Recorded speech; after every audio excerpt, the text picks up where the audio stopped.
دوای ساڵانێک ئەمڕۆ پەیامێک لە ئیمرالیەوە گەشت و هەمووان چاویان لەسەر دوایین گۆڕانکاریەکانە کە بڕیارە دوای پەیامەکەی ئۆجەلان ڕوودات.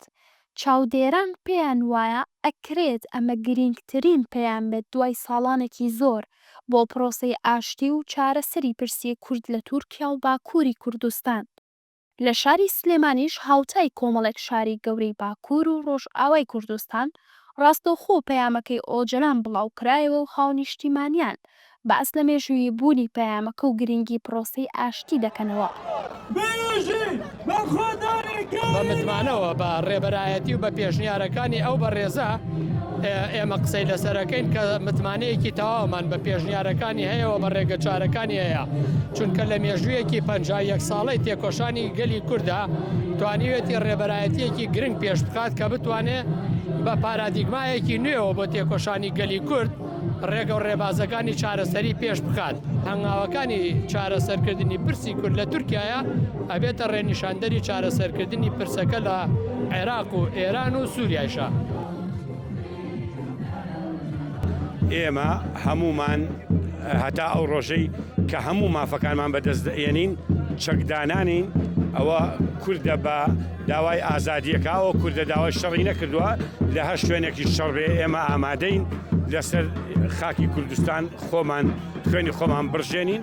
بەڕاستی پەیامێکی مێژووی تر هەیە کە ئەو پەیامە ئەچێ بۆ قەندیل واتە ئێوە تەواو ئەم سەردانانەی ئیمرالی کۆتایی پێهات دواتر پەیامە گرنگەکە لە قەندیلەوە جوابی تورکیا ئادرێتەوە وتە جارێ ئەم ناکەبن ئێمە خەڵکی کورد ناکەبن و ئینشاڵڵا سەرۆک ئێمە بەگێرەیە و دەستێمە یەک بێ ئەم خەلکێ کۆوانێ خەلکێ ڕۆژ ئاوات جاری ناکەبن ئەم ناکەبن و هەرتونجی سەرکەتر ئامە بێ. ئەمەژی بەوە پروسەیەک و ڕێبەرتی گوتیە بەحثکردە لێل بەرامبەریوە پێویستە دەوڵەتی تورک واز ئەمبێژن جەکێ خۆبینێ پێویستە دەوڵەتی تورک واز لە تەژیرکردنێک و سەرێبەرتی هەیە دەینێ بۆێژی ئێمە ئەگەر ئازادیرێ یعنی ئازاد نەبێ لکان بێ پروسەیەکی ئاشتیانە ئەتمۆسفێرێکی ئازادە پێشکەش بکە.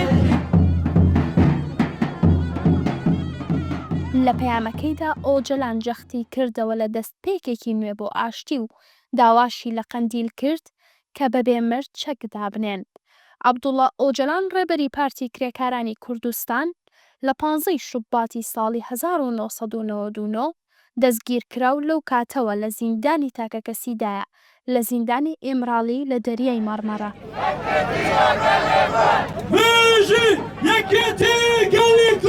ئەمڕۆ ملیۆنان کەس لە 4 پارچەی کوردستان بە گشتی و لە باکووری کوردستان بە تایبەتی گوێیان کرد بۆ پێشنیاری ڕێبەری زیندانی کراوی پارتی کرێکارانی کوردستان بۆ پرۆسەی ئاشتی لە تورکیادا. ئۆجەلان بە ئاشکرا داوای لە پارتەکەی کرد کە چەک دابنێن و دەڵێت خۆم بەرپرسیارەتەکە هەڵدەگرم. پەیامەکەی سەرۆکی پارتی کرێکاران کاردانەوەی جیاوازی بەدوای خۆی داهێنا، بەڵام هێشتا ڕوون نییە قەندیل ئامادەیە بۆ دانانی چەک یاخود خەباتی چەکدارانی درێژە پێدەدات. چاوان عەدنان، دەستگای میدیای ڤار، سلێمانی.